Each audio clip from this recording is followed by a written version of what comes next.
Hi there! In this video, we will discuss the summary of the 38th chapter of El Filibusterismo, or The Reign of Greed, written by Dr. Jose Rizal, titled Fatality. We will also study the important events, characters, settings, and lessons found in this chapter. Listen and watch carefully, as you will learn a lot from this historical work by Rizal. Let's begin. To hide the government's weakness, suspected bandits were arrested.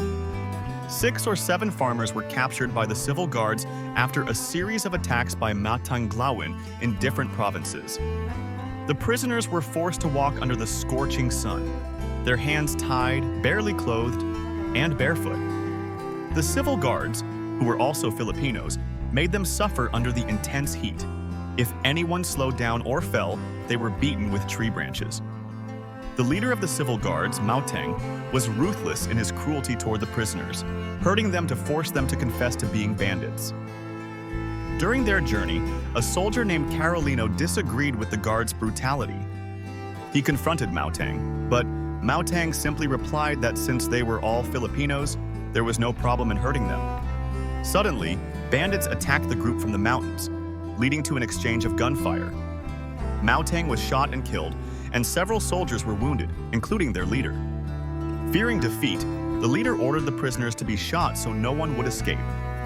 The prisoners begged for mercy, but they could do nothing but accept their fate. As the fighting continued, a man appeared on top of a rock, waving his gun. The leader ordered Carolino to shoot the man. Though hesitant, Carolino was forced to fire, and the man fell from the rock. When they climbed the mountain, they found the old man lying there. It was none other than Tandang Selo, Carolino's grandfather. As he lay dying, Tandang Selo looked at Carolino with deep sadness and sorrow. With a trembling hand, he pointed toward the back of the plateau, as if giving Carolino a final warning. Carolino couldn't believe that he had shot his own grandfather, Tandang Selo, who now died before his eyes. Now, let's move on to the important events in this chapter. The civil guards arrested 6 or 7 farmers suspected of being bandits and forced them to walk under the scorching sun, their hands tied and barefoot. Mauteng, the leader of the civil guards, mercilessly punished and beat the prisoners to force them to confess, while Carolino showed his disapproval of this cruelty. Bandits suddenly attacked the group from the mountains, leading to a gunfight where Mauteng was killed and other soldiers, including their leader, were wounded. Out of fear, the leader ordered the prisoners to be shot so no one would escape. The prisoners begged for mercy, but were shot and killed.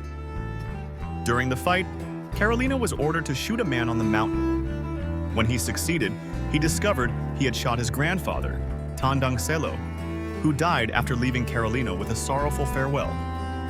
Important characters: Carolino, a soldier and the main character in the chapter. He is also Tano, the son of Cabasang Tales and grandson of Tandang Selo. He is part of the civil guards and faces a deep moral struggle when forced to shoot his own grandfather. Tandang Selo, Carolino's grandfather and father of Cabasang Tales. He is an old man caught in the tragedy of the fight. He was captured by the civil guards and ultimately shot by his own grandson, Carolino. Mauteng, an abusive Filipino civil guard. He is the ruthless leader who tortures and hurts the prisoners. He is killed when the bandits attack. The prisoners, farmers suspected of being bandits who were captured and punished by the civil guards. They were forced to walk under the sun, tied up, and eventually shot on their leader's orders. The civil guards, alongside Carolino, they guard and punish the captured suspects. They also become targets of the bandits' attack on the mountain. Let us now proceed to the setting of this chapter. The chapter takes place on a road near the mountains. Here are some of the lessons, messages, or implications shown in this chapter. The chapter shows the injustice and cruelty that happen under power, where innocent people become victims of abuse by those in authority, especially soldiers and civil guards. It also shows the tragedy of war and its effect on families, where members may hurt or kill each other without realizing it, causing deep pain and sorrow. The chapter highlights humanity and the importance of conscience, showing that even in the midst of violence and war, some people remain sensitive to their feelings and morals, as seen in Carolino's hesitation to shoot the enemy. And that concludes the 38th chapter of El Filibusterismo, titled Fatality. What have you learned from this chapter?